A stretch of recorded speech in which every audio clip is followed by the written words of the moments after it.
ورسول الآية وبسند متصل بالليلة في الحديث أبي عبد الله محمد بن إسماعيل البخاري الجعفي قال حدثنا عبد الله المدني قال حدثنا وليد بن مسلم قال حدثنا الأوزاعي قال حدثنا يحيى بن كثير قال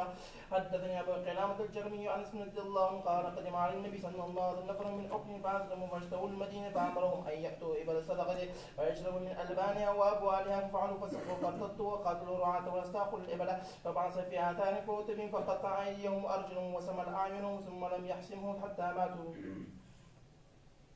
باب لم يحسم النبي صلى الله عليه وسلم المحاربين من اهل الردة حتى هلكوا. وبه قال حدثنا محمد بن سلم ابو يعلى قال حدثنا الوليد قال حدثنا الاوزاعي عن يحيى بن قلابة رضي الله عنه ان النبي صلى الله عليه وسلم قطع العرينيين ولم يحسمه حتى ماتوا. د حدود په باب کې چې څوک لایق د مرګ نه وي نو وژنې به نه. غل ده د غلا په صورت کې لاس پرې کېږي، خو که دا لاس دغسې پرېږدي پرېکو دغسې پرېږدي چې وینې ځي اخر تر مړ کېږي، د مرګ حق خو نه په لري. نو پخواني علاج نن سبا خو دوايانې دي، پخوانی علاج دا و چې لاس به یې پرېکو هلته به یې تیل تیار ورته سره کړي وو، دا لاس به یې په دا سرو تیلو ورننه ایست، دا سوزن خو به په تیر شو، خو د دا رګو خوله به بنده شوه چې لاس به وسو نورې زیاتې وینې نه تلې، دغه ته حسم ویلی کېږي. قطع طریق بیا هم هغه قطع طریق چې شپون یم شهید کړی، ګورئ مال یم تښتولی او مرتد شوي یم د دین نه، په هر صورت کې د مرګ لایق و که نه وه. نو چې د دې لاسونه یې پرې کړه نبي علیه السلام حسم ونه کړه. حسم خو به هلته کېدو چې د مرګ نه یې بچ کړي، دی خو لایق د مرګ، چې لایق د مرګ د هغو دپاره حسم نشته. لم يسمع المرتدون المحاربون حتى ماتوا. به قال حدثنا موسى بن اسماعيل عن وهيب عن ايوب عن ابي قلابة عن انس رضي الله عنه قال قدم رهط من عقل على النبي صلى الله عليه وسلم كانوا بالصفة فاشتروا المسجد فقالوا يا رسول الله ابغنا رسلا فقال ما اجد لكم الا ان تلحقوا به برسول الله صلى الله عليه وسلم فاتوها فشربوا من البانها وابوالها حتى صحوا وسمنوا فقتلوا الراعية واستاقوا الزوجة فاتى النبي صلى الله عليه وسلم الصريخ فبعث الطلب في اثاره فما ترجل النهار الا اوتي بهم فامر بمصامير وهمت فكحلهم وقطع ايديهم وارجلهم وما حسموا ثم القوا في الحرة يستسقون فما سقوا حتى ماتوا. قال ابو قلابة قوم سرقوا وقتلوا وحاربوا الله ورسوله. کافر چې اوبه غواړي ورکوي به یې، دوی ته اوبه نه کړې ور. مسله که تاسو په یادې مخکې موږ ویلې وه، ځکه داسې ځای و چې هلته اوبه وي نه، په حره کې رنګستان علاقه کې عربو کې اسیم اوبه کمې دي، نو چې دوی ته سزا ورکړه په حره کې ورکړه، لاسونه یې په پرې کړه پښې یې په پرې کړې، سترګې د اور په سلایي ور ړندې کړه، دوی دغسې عمل کړی و. نور که دوی اوبه غوښتې که بخاري شریف مخکې مې یاد چې د تندې نه یې په تیږو خولې لګولې، خو نبي علیه السلام یا صحابه و چې ور نه کړې، وجه یې دا وه چې اوبه وي نه په یغ ځای کې، که نه یې وایي چې کافر یم چې اوبه درنه وغواړي اوبه به ورکوي. باب سمر النبي صلى الله عليه وسلم عن المحاربين. وبه قال حدثنا قتيبة بن سعيد قال حدثنا حماد عن ايوب بن قلابة عن انس مالك رضي الله عنهم ان رحت من عقل وقال من عريته ولا اعلم الا قال من عقل قدموا المدينة فامر لهم النبي صلى الله عليه وسلم بلقائهم وامرهم ان يخرجوا فيشربوا من البانها وابوالها فشربوا حتى اذا بلغوا فقال قتلوا الراعية واستاقوا النعمة فبلغ ذلك النبي صلى الله عليه وسلم غدوة فبعث الطلب في اثاره فما ارتفع النهار حتى جيء بهم فامر بهم وقطع ايديهم وارجلهم وسمر اعينهم والقوا بالحرة فيستسقون فلا يسقون. قال ابو قلابة هؤلاء قوم سرقوا وقتلوا وكفروا بعد الايمان وحاربوا الله ورسوله. باب فضل من ترك الفواحش. وبه قال حدثني محمد بن سلام قال اخبرنا عبد الله بن عبيد بن عمر عن حبيب بن الرحمن حفص بن عاصم عن ابي هريره رضي الله عن النبي صلى الله عليه وسلم قال سبعة يذلهم الله يوم القيامة في ذل يوم لا ذل الا ذله امام عادل وشاب نشا في عبادة الله ورجل ذكر الله في خلاء ففاضت عيناه ورجل قلبه معلق في المسجد ورجلان تحابا في الله ورجل عدعته امرأة ذات منصب وجمال الى نفسها قال اني اخاف الله ورجل تصدق بصدق فاخفى حتى لا تعلم شماله ما عن يمينه. وبه قال حدثني محمد بن ابي بكر قال حدثنا عمرو بن علي قال حدثني خليفه قال حدثنا عمرو بن علي قال حدثنا ابو هذا بن سعد بن سعيد رضي الله عنه قال النبي صلى الله عليه وسلم من توكل لما بين رجليه وما بين لحيه توكلت له بالجنه. محاربیت کې سزاوي دي، په دنیا کې هم سزاوي ورکول کېږي، په آخرت کې هم عذابونه دي، خو که سړی په ګناه قادر شو د ګناه نه یې ځان وساتو، هم په دنیا کې عزتمند د تکلیفونو خلاص، هم په آخرت کې دومره عزتمند شي چې په ورځ د قیامت هغه وډالې چې د عرش عظیم تر سوري لاندې درېږي، یو به هغه ځوانان، هغه مسلمانان، هغه خلک وي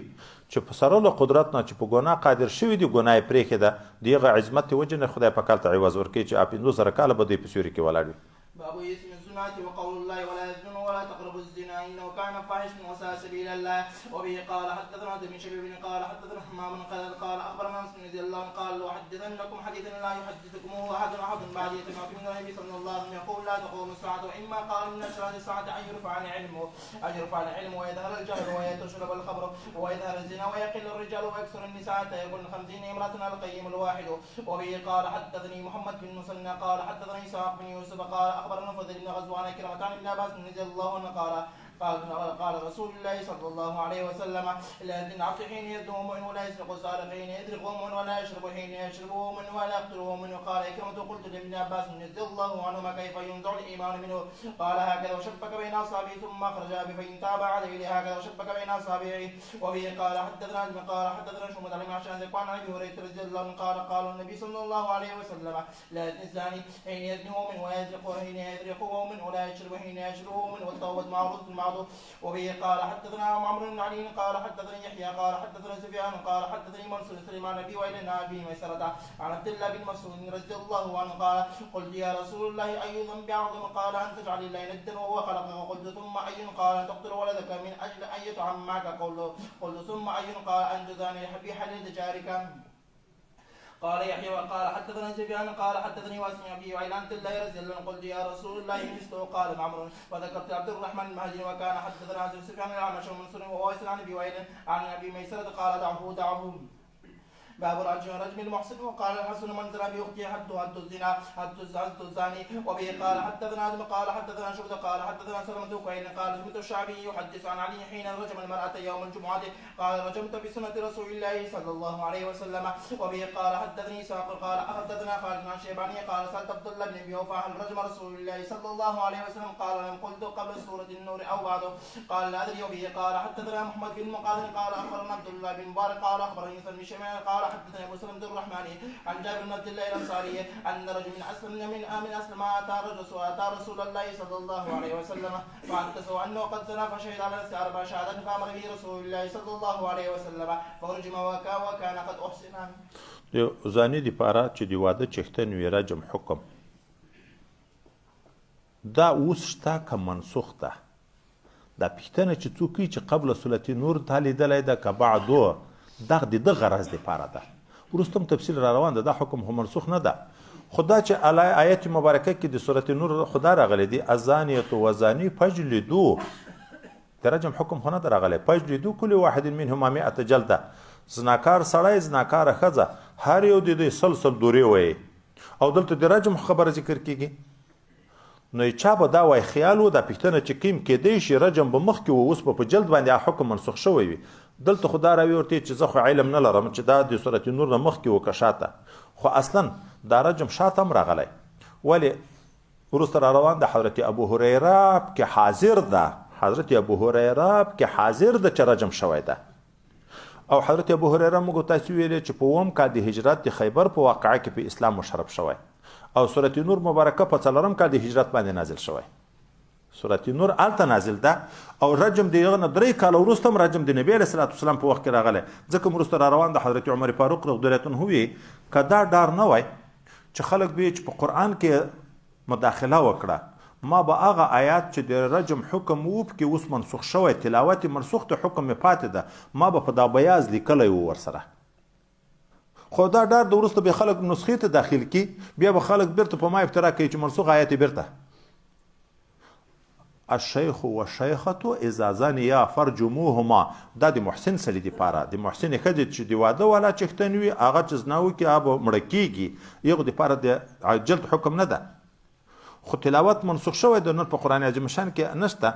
اما حکم پاتې ده. دا وروسته مخکې د دغه بیان بیا را روان. باب يرجم المجنون والمجنونة وقال علي بن عمر رضي الله عنهما أما علمت أن القلم رفع عن المجنون حتى يفيق عن الصبي حتى يدرك عن النائم حتى يستيقظ. وبه قال حدثني يحيى قال حدثني سفيان قيل من شام عن ابي سلمة وسعيد المسيب عن ابي هريرة رضي الله عنه قال اتى رجل عن رسول الله صلى الله عليه وسلم وهو في المسجد فناداه فقال يا رسول الله اني زنيت فاعرض عنه حتى ردد عليه 4 مرات فلما شهد على نفسه 4 مرات دعاه النبي صلى الله عليه وسلم قال بك جنون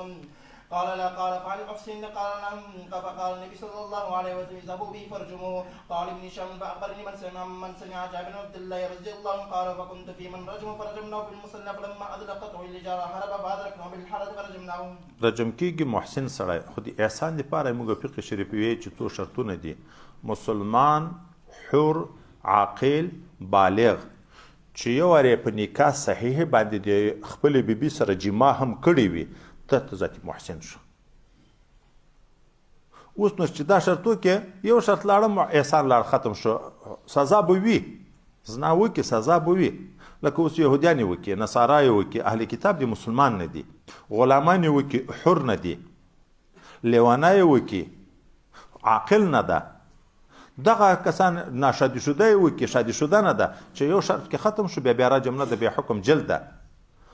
او چې دا ټول شرطونه کې موجود وي نو بیا محسن ورته ویل کېږي. نو په لیوني باندې چې زنا وکړي رجم کېږي نه. باب للعاهر الحجر. وبه قال حدثنا بالوليد قال حدثني سعد بن شمعان وطنعش رضي الله عنه قالت اختصم سعد وابن زمعة فقال النبي صلى الله عليه وسلم هو لك يا ابن زمعة والالورد للفراش واحتجب منه يا سودته. قال وزاد لنا قتيبة عن ليس وللعاهر الحجر. وبه قال حدثنا ابن قال حدثنا شبه قال حدثنا محمد بن سيان قال سمعت ابا هريرة رضي الله عنه قال النبي صلى الله عليه وسلم الولد للفراش وللعاهر الحجر. باب الرجم بالبلد. وبه قال حدثني محمد بن عثمان بن كرامة قال حدثنا خالد بن مخرج عن سليمان قال حدثنا عبد الله بن دينار بن رضي الله عنهما قال أتي رسول الله صلى الله عليه وسلم بيهودي ويهودية قد أحدثا جميعا فقال لهم ما تجدون في كتابكم؟ قال إن أحبارنا أحدثوا تحميم الوجه تحميم والتوجه والتجبية. فقال عبد الله بن سالم نعودهم يا رسول الله بالتوراة فأتي بها فوضع أحدهم يده على آية الرجم وجعل يقرأ ما قبل وما بعد ما. فقال له عبد الله بن سلام فارفع يدك فإذا آية الرجم تحت يده وامر بهما رسول الله صلى الله عليه وسلم فرجم. قال ابن عمر فرجم عند البلد فرأيت اليهودي اجنى عليها. باب الرجم بالمصلى. وبه قال د يهوديانو په دین کې هم دغه و چې دی واده چختن ابا چې زنا وکړي رجم کېږي به خودی لاسوینه پکې وکړه. اوس د یهودو دی عالم نه نبی علیه السلام پوښتنه وکړه چې تاسو په دین کې سزا چی و؟ دی ظالمانو د خپل حکم تحمیم الوجه والتجبیه، تجبیه په خره په نسکور په شا لوري سپرول چې مخ د سړي د خره د لکۍ په لوري شا په شا یې په سکور کې. دغه د موږ په دین کې دا و چې سړي زنا وکړه بیا به په خره سپور کې مخ به د لکۍ په لوري وګرځي، د خلک به ذاتي پیژني، مخ به ورتور کې او کلی کلی په کوڅو به ګرځي او چپلاخې به ورکوي. دغه سزا ده. حضرت عبدالله ابن سلام چې عالم د یهودو و هغه ورته ویل نه دروغ ویل یا رسول الله صلی الله علیه وسلم. ځکه تورات کې حکم دغه ده چې د واده چښتن چې زنا وکړي هغه به رجم کېږي. باب الرجم بالمصلى. وبه قال حدثني محمد بن غيلان قال حدثنا عبد الرزاق قال اخبرنا من الزهري عن ابي سلمة عن جابر ان رجلا من اسلم جاء النبي صلى الله عليه وسلم فاعترف بالزنا واعرض عنه النبي صلى الله عليه وسلم حتى شهد عن سبع 14 مرات. قال له النبي صلى الله عليه وسلم ابك جنون؟ قال لا. قال وسن قال نعم. فامر به فرجم بالمصلى فلما ادركت الحجاره فرب وادرك فرجم حتى مات. فقال له النبي صلى الله عليه وسلم خير وصلى عليه ان لم يقل يونس بن جريج عن الزهري فصلى عليه. سئل ابو عبد الله صلى الله عليه يصح؟ قال وروى معمر فقيل له روى غير معمر قال لا.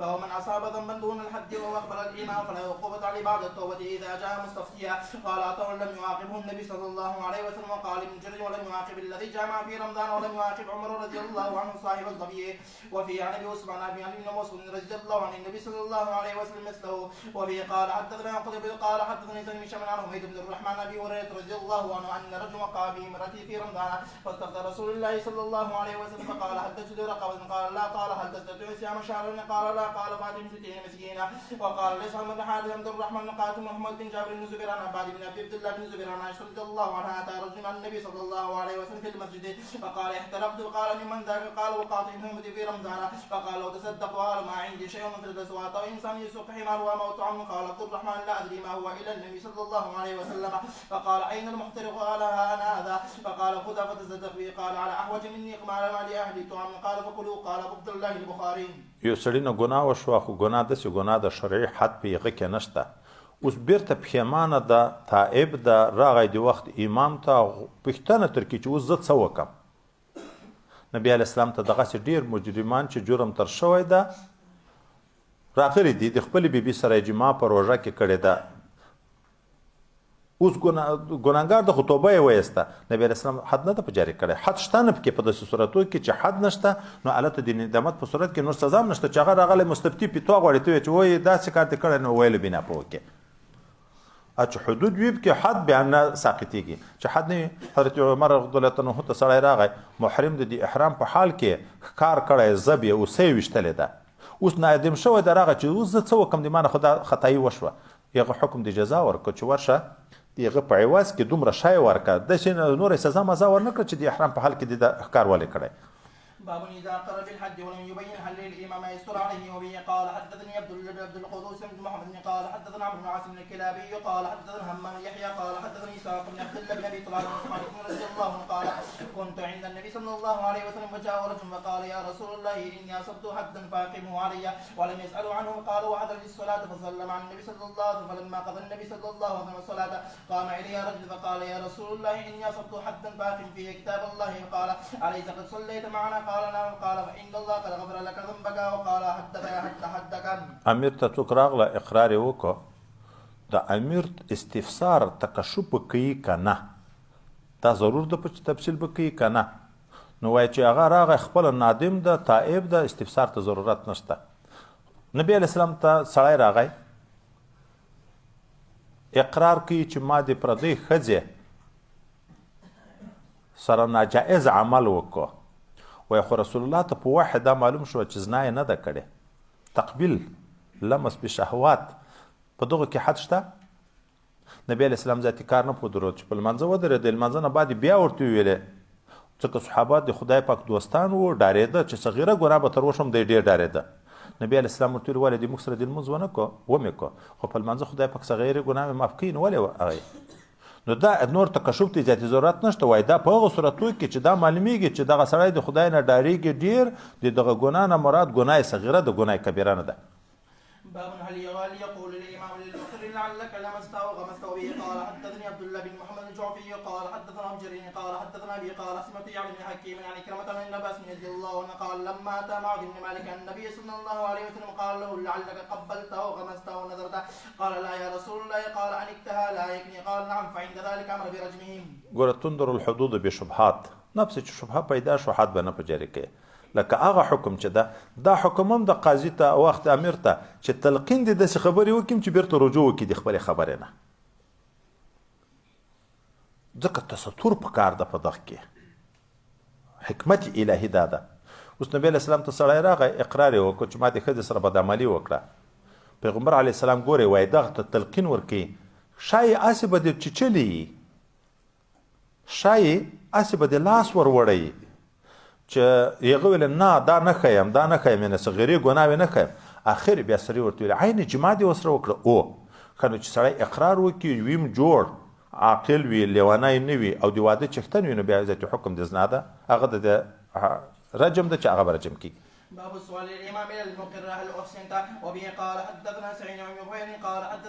حدثني عبد الرحمن قال ابن شمعان عن ابن مسيب عن أبي سلمة أن أبا هريرة رضي الله عنه قال أتى رسول الله صلى الله عليه وسلم رجل من الناس وهو في المسجد فناداه يا رسول الله إني ذنيت يريد نفسه فأعرض عنه النبي صلى الله عليه وسلم فتنحى لشق وجهه الذي أعرض عنه قبله فقال يا رسول الله إني ذنيت فأعرض عنه فجاء لشق وجه النبي صلى الله عليه وسلم الذي أعرض عنه فلما شهد نفسي 4 شهادات فدعاه النبي صلى الله عليه وسلم فقال بك جنون قال يا رسول الله فقال أحسن قال نعم يا رسول الله قال اذهبوا به فارجموه وقال ابن شامل قال أخبرني من سمع جابر بن عبد الله رضي الله عنه قال فكنت في من رجموه فرجمناه بالمسلة فلما أدركته الحجارة جمد حتى أدركناه بالحرة فرجمناه باب الاعتراف في الزنا وبه قال حدثنا علي بن عبد الله المديني قال حدثنا سفيان قال حفظنا من في الزهري قال اخبرني عبيد الله سمع ابا هريره وزيد بن خالد رضي الله عنه قال كنا عند النبي صلى الله عليه وسلم قام رجل فقال انشدك الله الا قضي بين بكتاب الله فقام خصمه وكان افقى منه فقال اقضي بين بكتاب الله واذن لي قال ان ابني كان عصيبا على هذا فذنا بامرته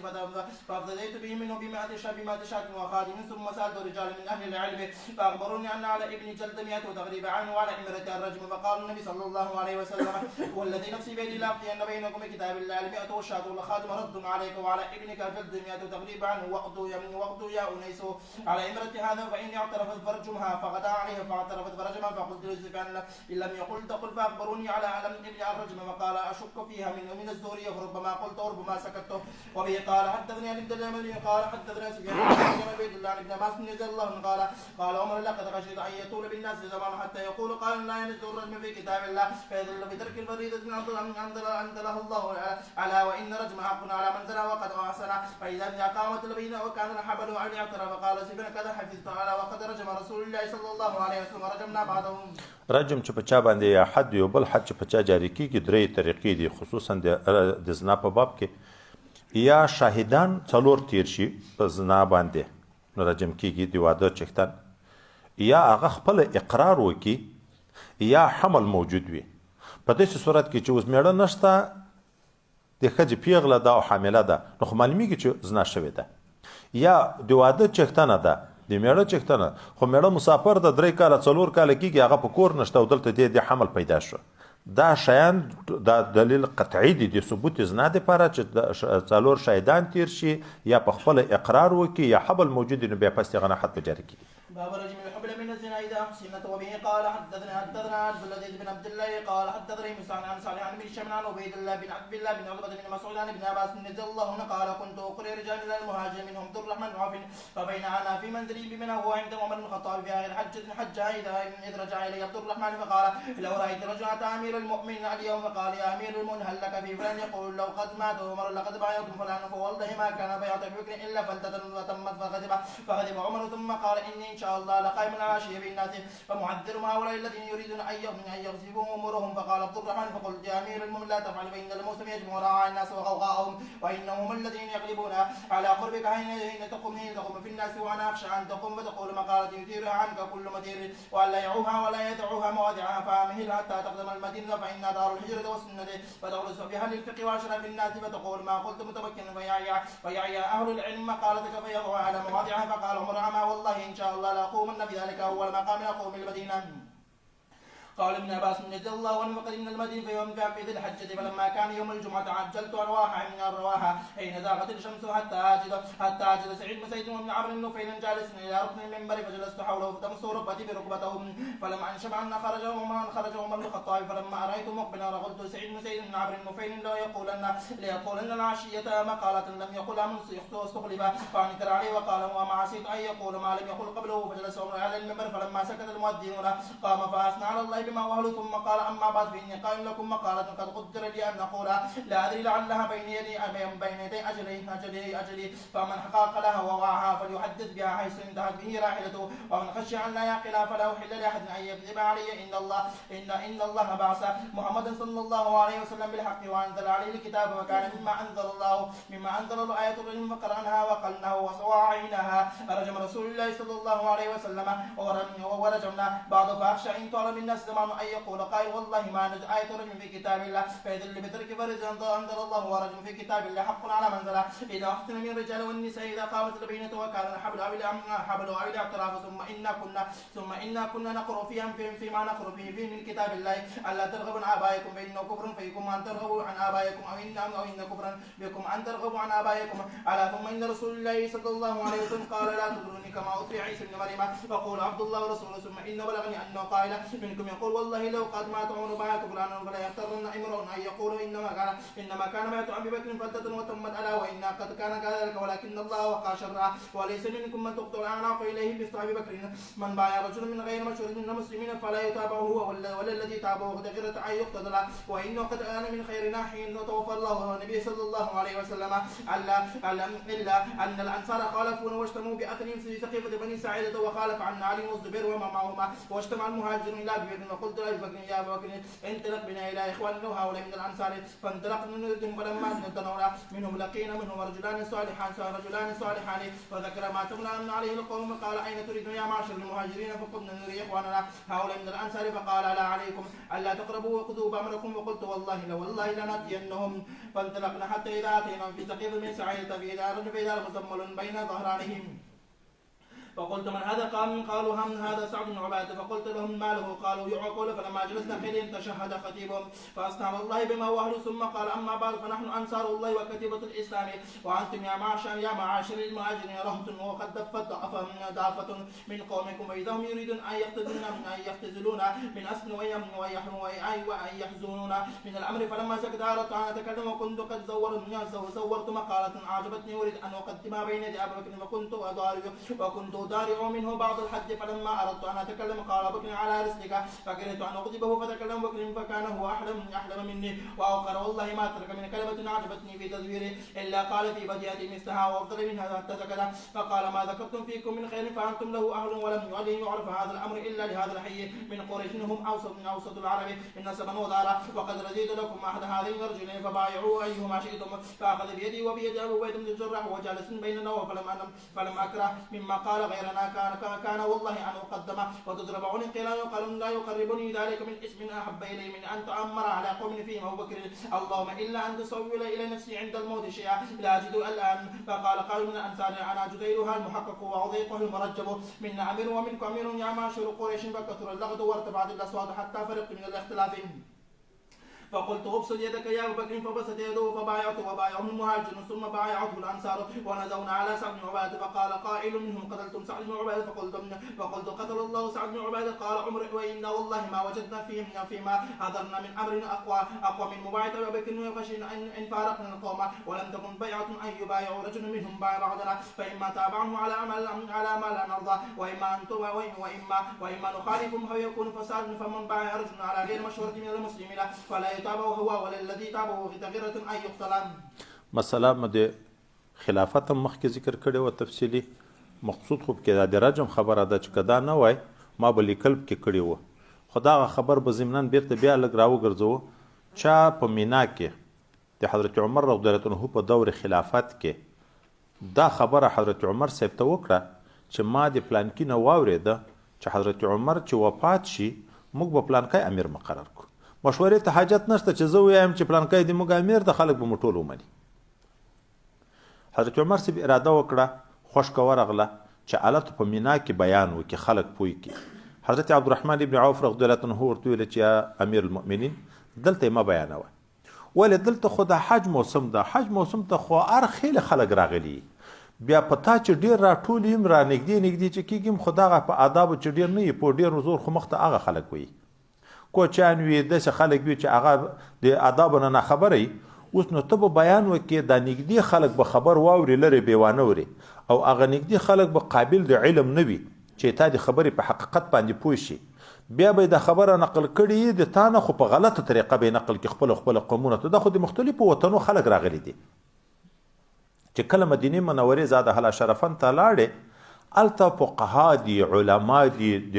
مهاجرین دي انصار دي په خبره پوه خلک دي یو ته بیان کړي هغه به د تا د خبرې په حقیقت پوه شي بیا به خلکو ته بیان کړي. نو حضرت عمر فاروق رضی الله عنه ویل چې سید چې اوله جمعه مدینه منورې ته چې لاړ شم اوله جمعه کې به زه دغه بیان کړم. حضرت ابن عباس وی چې دی استاد و د حضرت عبدالرحمن ابن عوف هم د قرآن په ښوونه کې وایي حضرت عبدالرحمن ابن عوف چې راغی ذاتي دا قصه ماته وکړه نو زه په ده خبره پوه وم چې کله مدینې منورې ته لاړو چې اوله جمعه راغله ما دستي اول وخت کې ځان برابر کړ زوال چې کېدو جمعه ته مې ځان ورسو هلته دوه صحابه نور ناستي یو ته نږدې کېناستم چې حضرت عمر فاروق رضی الله عنه راښکاره شو نو ما دغه خپلو ملګري ته وویلې نن به حضرت عمر فاروق رضی الله عنه داسې بیان کوي چې تر نه ده کړی یو ویل نه داسې به ولې کوي چې نوې خبرې شروع کوي زه خو دې قصې نه خبر وم. حضرت عمر فاروق رضی الله عنه چې جوګ شو اول د حدودو د دغه په باب کې خبره ذکر کړه وروسته بیا دا ویلې چې بعضې خلک داسې خیال کوي چې حضرت عمر چې مړ شي نو زه به پلانکي سره بیعت وکړم ټول خلک به هغه کې لکه د صدیق اکبر بیعت چې بې مشورې شو عام خلک مشوره کې نه و شریک دا به هم داسې ګورئ چې په د خطا نه شي. دا امارت د مسلمانانو حق ده څوک چې پردی حق غصب کوي بیا به د مرګ سره مخامخ کېږي څوک بیا مرګتیا نه کوي داسې به نه کوي. او د صدیق اکبر غوندې مقام د چا و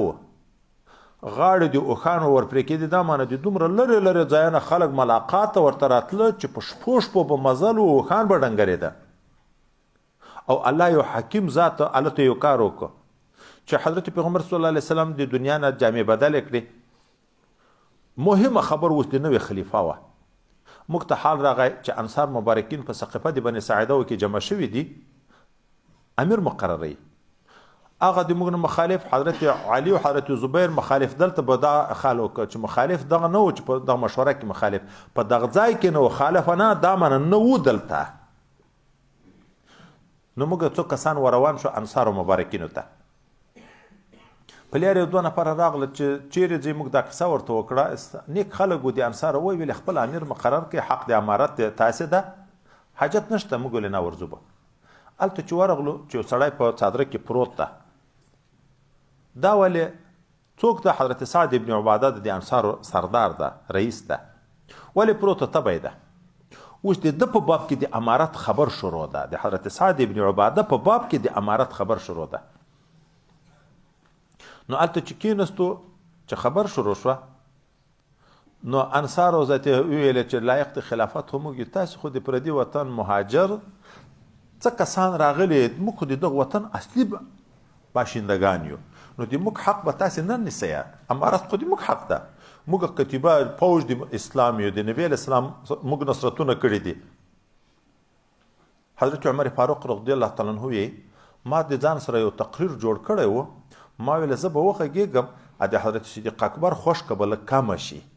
د انصارو ته به جواب ورکم د ده خوشکه به لږ کمه شي چې ما خبر شروع کوله صدیق اکبر رضی الله عنه ویل ته چپ صدیق اکبر رضی الله عنه چې کوم بیان شروع کړ چې ما کوم خیل الفاظ د ځانه سره جوړ کړي وو یغه یا تر یغه نم ښه الفاظ ویلې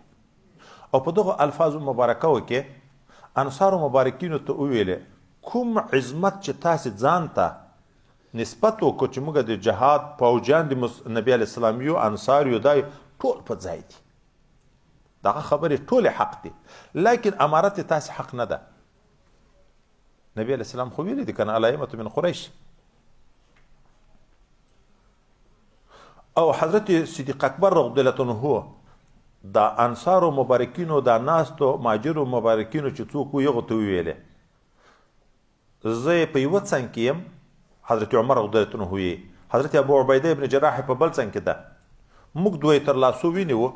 اما دغه دوه درته خوښ دي چې کوم یو په دی کې بیعت ورسره کوي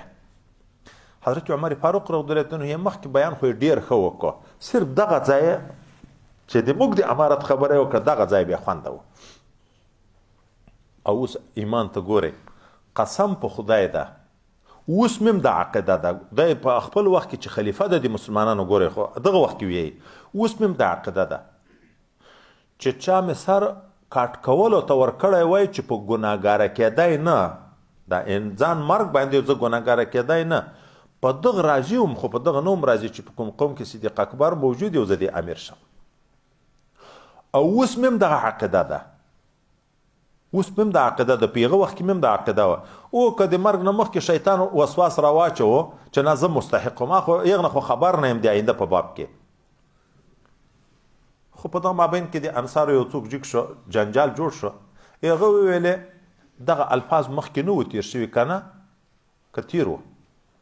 انا جزیلها محقق وعزیقها المرجب دا کوچیان چې اوښان په کوم ځای کې خې کوي دا شپول دي اوښانو کې په دغو کې یا زړه ونه یا دی یو دومره غټه ډبله ونه ورته خښه کړي لرګی دا اوښ چې خارش غړی مړی کوي په هغه پورې ځان مخي راحت په دغه ورته حاصلېږي دوم زموږ تاسې وطنو کې دا سیبان ونې چې ډکې شي دا شاخونه ماتیږي بیا د دغه طرف نه دوشاخه ورکړي دا دوم دغه دوشاخې ته ښیي زه د دغه خبرې د راحت داسې مثال لرم لکه هغه د اوښانو د غړیو لرګی یا دغه دوشاخه چې هغه شاخ تم کوي زه دا وایم فیصله کوم چې د انصارو به ځان ته امیر وي د مهاجرو به ځان ته وي خو چې جنجال جوړ شو حضرت عمر صاحب زه په دا پوه شوم چې کار خرابېږي او کار په دغه خرابېدو د قدرت خواهشمند نه و که انصارو کې امیر مقرر شي اوس که موږ د دوی متابعت کوو شرعي جرم ده شرعي جرم ده خو نبي علیه السلام ویلي د ائمه به د قریشو وي د دوی امارت بیا صحیح ده چې امارت صحیح نه ده متابعت کوو موږ ګنهګار یو که متابعت نه کوو موږ خپل امیر مقرروو دستي جنگ جوړیږي جنجال جوړیږي ځکه په یو ملک کې 2 پاچاهۍ نشي چلېدی نو ځکه مې وویلې چې اوس کار خرابېږي دستي مې لاس حضرت صدیق اکبر ته ویلې چې لاس راوږد که هغه لاس راته ونیو ما بیعت ورسره وکړو چې ما بیعت وکړو مهاجر راجګ شو بیعت یې وکړو انصار راجګ شو بیعت وکړو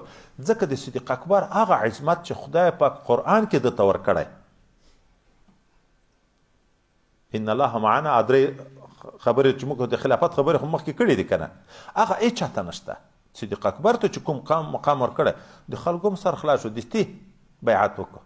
په دا مابین کې چا وویل سعد ابن عباده خو مو مړ کړو لکه نه چې په ووټ کې ناکام شي چې اوس دغه امارت خو ختم شو ما ورته ویل خدای مړ کړو خلافت خو حق د ده نه و الله تعالی صدیق اکبر ته ورکړو خبره اصل په هغه حدودو کې ده چې ګوره دا رجم نبی علیه السلام هم کړی موږ هم کړی داسې څوک خیال ونه کړي چې دا رجم اوس نشته دا تر قیامته پورې دغه حکم پاتې ده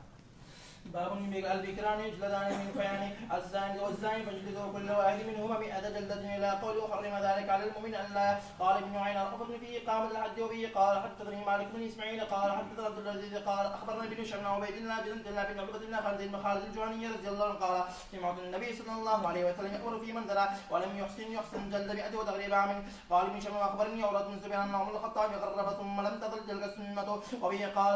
قال حدثني احمد قال حدثني زهير بن شمع عن سيدنا المسيب عن ابي هريره رضي الله عنه ان رسول الله صلى الله عليه وسلم قضى في من زنا ولم يحسن بنفي بعام باقامه الحد عليه د ناشادي شده سړي دپاره حد سل دوریه ذکر شوی دی په قرآن عظیم شان کې او دا یو کال د وطن نه شړل په احادیثو کې ذکر شوی نو دغه د حد جز ده که نه ده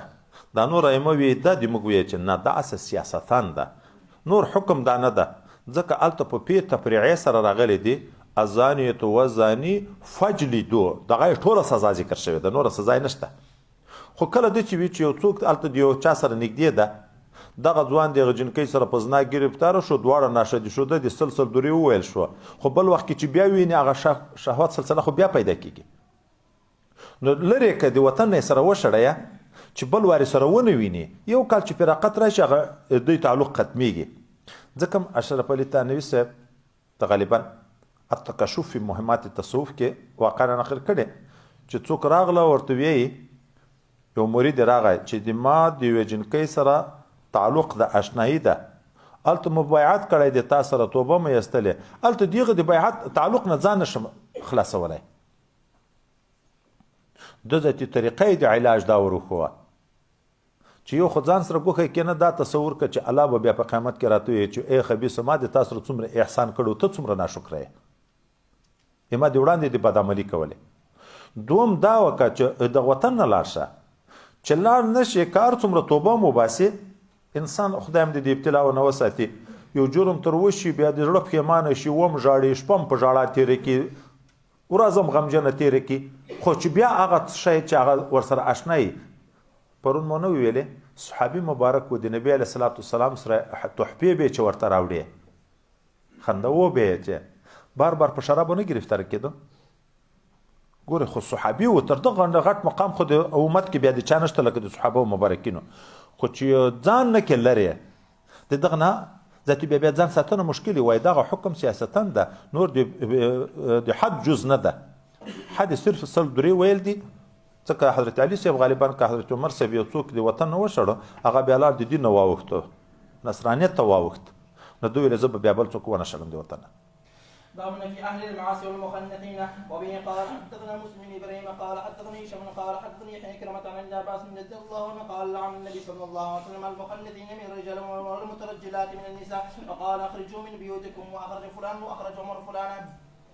باب من امر غير الامام قال الحد باقامه الحد غائب عنه وبه قال حدثنا عاصم بن علي قال حدثنا ابن ابي ذئب عن زهري عن عبيد الله بن ابي هريره عن ابي هريره وزيد بن خالد رضي الله عنهما ان رجل من الاعراب جاء الى النبي صلى الله عليه وسلم ثم قال يا رسول الله اقضي بيننا بكتاب الله فقام فقال صدق نقضي بيننا يا رسول الله في كتاب الله ان ابني كان عسيف على هذا فزنا بامرأتي فاخبروني ان على ابن الرجم فزاد ب100 من الغنم ووليده ثم سالت اهل العلم وزعموا ان على ابن جلد الجلد 100 وتغريب عام. فقال والذي نفسي بيده لأقضين بينكم كتاب الله. أما الغنم وولد فرد عليك وعلى ابنك الجلد 100 وتغريب عام. وأما أنت يا أنيس فاقض على امرأة هذا فرجمها. فقد أنيس فرجمها. امیر چې چاته تفویض د اقامت د حدود وکي که امیر په یغ ځای کې موجود نه یم هغه بیا کړی شي خو په خپل سر باندې حدود تنفیذ د امیر د اجازه نه بغیر څوک نشي. باب قول الله ومن لم يستطع منكم طولا ان ينكح المحسنات المؤمنات اللائي غير مسافحات زوانية ولا متخذات اخدان على خلاب. باب اذا زنت الامويه. قال حدثنا عبد الله بن يوسف قال اخبرنا مالك بن شمعان عن عبيد الله بن عبد الله بن عتبة بن ابي هريرة زيد بن خالد رضي الله عنهما ان رسول الله صلى الله عليه وسلم سئل عن الامة اذا زنت ولم تحسن قال ان زنت فاجلدوها ثم ان زنت فاجلدوها ثم ان زنت فاجلدوها ثم باع ثم بيعوها ولو بظفير. قال ابن شمعان لا ادري بعد الثالثة والرابعة. بابا لا يثرب على الأمة إذا ذنب ولا تنفع به. قال حدثنا عبد الله بن يوسف قال حدثني سعيد عن سلمى مقبول عن أبي هريرة رضي الله عنه سمعه يقول قال النبي صلى الله عليه وسلم إذا زنت الأمة فتبين زناها فليجلدها ولا يثرب ثم إن زنت فليجلدها ولا يثرب ثم إن زنت الثالث فليبيعها ولو بحبل من شعر. تابو إسماعيل عن أمي ومن سمع عن أبي هريرة رضي الله عن النبي صلى الله عليه وسلم. منځ چې زنا وکي منځ کې خو احسان نشته رجم کیږي خو نه احسان نشته رجم کیږي خو نه خو تسریب دوه معنا دي چې دا نه پیښ شوی دی. یا وای دا معنا صرف په دغه اکتفا ما کوي چې خوش کې ورته وکړي چې بې حیا او بې شرم نور کار نه پلري نه وای او یا دوه معنا دا ده چې حد مو په جاری کو بیا په غرونه ذات نور ما ورکوي خو کداغه خځې بیا زنا وکړه بیا یې وای ک بیا یې زنا وکړه بیا یې وای د مینځ په باب کې دا نه یو چې یو کال لري کوي ولې د لري کول نه خو مطلب دا و چې علاقه ختم شي اصله خځه خو خرچیږي نه نو ځکه به د وطن نه جدا کیږي د خو د خرڅولو طریقه شته چې دلته یو څوک ورسره والا د تعلق د وسره نه ترمنې کیږي دا خو خځه خرڅه که زمین د بل ځای کې خرڅه که دغه خرڅول ممکن دي د حريه خو ممکنه دی وای ځکه دغه حکمت براله تقریبا عامل ده. باب احکام اهل الذمه واحسانهم اذا ذنوا ورفع الى الامام. وبه قال حدثنا مسلم بن اسماعيل قال حدثنا عبد الواحد قال حدثنا الشيباني قال سالت عبد الله بن ابي عن الرجم فقال رجم النبي صلى الله عليه وسلم قلت قبل النور اما بعد فقال لا ادري تابع علي بن مسلم قال ابن عبد الله المحاربي وعبيده بن محمد الشيباني عن الشيباني وقال بعض المائده والاول اصح. وبه قال حدثني اسماعيل بن عبد الله قال حدثني اسماعيل بن عبد الله بن عمر رضي الله عنهما انه قال ان اليهود جاءوا الى رسول الله صلى الله عليه وسلم فذكروا له ان رجل منهم وامراه زنيا فقال لهم رسول الله صلى الله عليه وسلم ما تجد في التوراه في شان الرجم فقالوا نفسهم ويجلدون. قال عبد الله بن سلام كذبتم ان في الرجم فاتوا بالتوراه فنشروها فوضع احدهم يده على ايه الرجم فقرا ما قبله وما بعدها. فقال عبد الله بن سلام ارفع يدك فرفع يده فاذا فيها ايه الرجم. قال صدق يا محمد فيها ايه الرجم فامر بهما رسول الله صلى الله عليه وسلم فرجم. فرأيت الرجل ينجن على المرأة يقيها الحجارة. باب إذا رمى امرأة غيره في الزنا عند الحاكم والناس هل على الحاكم أن يبعث إليها فيسأل عما رميت به. وبه قال حدثنا عبد الله بن يوسف قال أخبرنا مالك بن شمعان وعبيد الله بن عبد الله بن عتبة بن مسعود عن أبي هريرة بن خالد رضي الله عنهم أنهما أخبروا أن رجلا يختصم إلى رسول الله صلى الله عليه وسلم فقال أحدهما يقضي بين بكتاب الله وقال الآخر وافقه ما أجل يا رسول الله فاقضي بين بكتاب الله فأذنني أن أتكلم. قال تكلم. قال إن ابني كان عصيبا على هذا. قال مالك عصيب الأجر فزنا بامرأته فأخبروني أن على ابن الرجم فوجدت منه بما تشاهد والجواب وبجارة ثم إني سألت أهل العلم فأخبروني أن على ابن جلد 100 تغريب عام وإنما رجم على امرأته. فقال رسول الله صلى الله عليه وسلم أما والذي نفسي بيده لأقضين بينكم بكتاب الله أما غنمك وجالده وردتم عليك وجلد ابنه ومئة وقربه عاما وأمره ليس الأسلمي أن يأتي امرأة الآخرة فإن اعترفت رجمه فاعترفت رجمها. باب من أدب الأهل أو غيره دون السلطان. وقال أبو سعيد رضي الله عن النبي صلى الله عليه وسلم إذا صلى فأراد أحد أن يمر بين يديه فليدفعه فإن أبى فليقاتل وفعله أبو سعيد. وبه قال حدثني إسماعيل قال حدثني مالك بن الرحمن قال من أبي عائشة رضي الله عنها قال جاء أبو بكر ورسول الله صلى الله عليه وسلم وأذن رسول على فخذ فقال حبست رسول الله صلى الله عليه وسلم والناس وليس على ما إن فعتبني وجعلني يطعن بيده في خاسرتي ولا يمنعني من التحرك إلا ما كان رسول الله الله صلى الله عليه وسلم فأنزل آية التيمم. وبه قال حدثني يحيى بن سليمان قال حدثني ابن وهب قال اخبرني عمرو عن عبد الرحمن بن قاسم حدثه عن ابيه عن عائشه رضي الله عنها قال اقبل ابو بكر فلقتني لقطه شديده وقال حبست الناس في قلاده فبي الموت لمكان رسول الله صلى الله عليه وسلم وقد اوجعني نحوه لكذا وكذا. حدود امیرانو ته مفوض دي د تعذيب خبرې په یغو پورې تعلق نه لري. اوس سړي خزه بی ادبي کوي یا غلام د بی ادبي کوي یا زوی د بی ادبي کوي، په دا بی ادبي کې خو یو چپلا خو ویل دي اره مسلې ته به قاضي ته نه ځي چې دا خزه مې دا خبر نه مني زه اوس وایم کنه.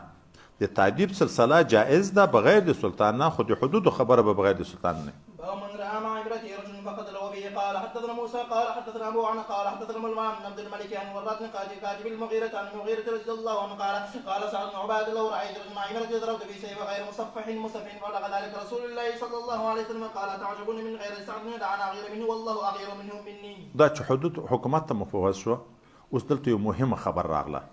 سړی د خپل خځه سره څوک مخه خدایم دی وساتي په زنا ولیده. اوس دا میړه جګ شو د زنا په حال کې دا سړی او دا ښځه مړه کړه. دا سړی به په قصاص کېږي که به نه په قصاص کېږي؟ ګوره عین زنا ده، قصاص کېږي او هغه محسن ده، ښځه محسنه ده، مرګ یې روا ده. دی چې مړ کړي دی به په قصاص کېږي که به نه په قصاص کېږي؟ اصلي الله خلاص پیدا وایي چې بعضې ائمه وایي بینه و بین الله د دغه سړي غاړې نه دي باندې چې د خپلې ښځې سره یې څوک په زنا ګیر کو د زنا په حال کې او هغه داسې و چې د واده چښتن و لکه رجم د رجم مستحق و، داسې نه و چې دغسې ځوان و د مړ کو بینه و بین الله یې غاړې نه دي باندې. نو په آخرت کې خدای پاک نه پنیسي، اما د دنیا په لحاظ باندې نیول کېږي. قاضي بیرته به قصاصا دی په قوت تر اخیستی کېږي. په دنیا کې دی بیرته په قصاص کېږي چې قریبان د هغه سړي راشي قاضي ته عریضه وکړي چې موږ ورور یا موږ زوی یې مړ کړی ده. دی په دغه باندې ځان نشي خلاصولی چې ما خو په زنا ګیر کړی و. خو د زنا ځای خو قاضي ته که نه، قاضي ته به ورځي 4 به شاهدان تیری. نو بینه و بین الله وایي عین عام بعضې ائمه ویلي دي، ټولو نه. بعضې ائمه ویلي بینه و بین الله یې غاړې نه دي باندې چې د خپلې ښځې سره د زنا په حال کې څوک ګیر کو مړې کو، په آخرت کې خدای پاک دغه قاتل ته سزا نه ورکوي. اما د دنیا په اصطلاح باندې بیا خو خلک دغه بانی جوړوي، یو چاته بې اراده وي لکه ډېر قومونه دغسې دي، سړی یو ځای مړ کو ښځه بل ځای مړه کو دا مې سره ګیر کړه. حتی دغه د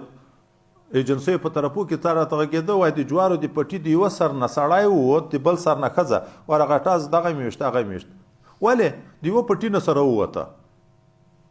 نو چې زنا یې نه کړه چې یې کړه؟ هغه غریب جوابي چای کوه دغه ښځې واښه وړه کور ته، په منځ کې لوی پټی ده. خو دا یو چاته اراده وي د قتل بس نو ځکه شریعت دغه حدود خبره چې دا به امیرانو ته مفوض خدای نه خسته که د خپلې ښځې سره د څوک ولیدم شاهدان به راولې قاضي ته. که شاهدان نه وو بیا نو د طلعون سلسله ده چې مخکې موږ ویلې چې ښځه اقرار ونه کړي نو بیا طلعون ده، که پردۍ ښځې باندې نسبت زنا وکړي بیا خو هلته حد قذف ده. باب ما جاء في التعريض وبه قال حدثني اسماعيل قال حدثني مالك عن ابي شيخ عن سعيد المصيب عن ابي هريره رضي الله عنه رسول الله صلى الله عليه وسلم جاءه اعرابي فقال يا رسول الله اني مرض ولد غلام اسود فقال هل لك من ابن؟ قال نعم. قال ما الوان؟ قال حمر. قال هل فيها من اورق؟ قال نعم. قال فان ذلك فان كان ذلك. قال ولو عرق ندعوه؟ قال لا فلعل ابنك هذا ندعوه عرق.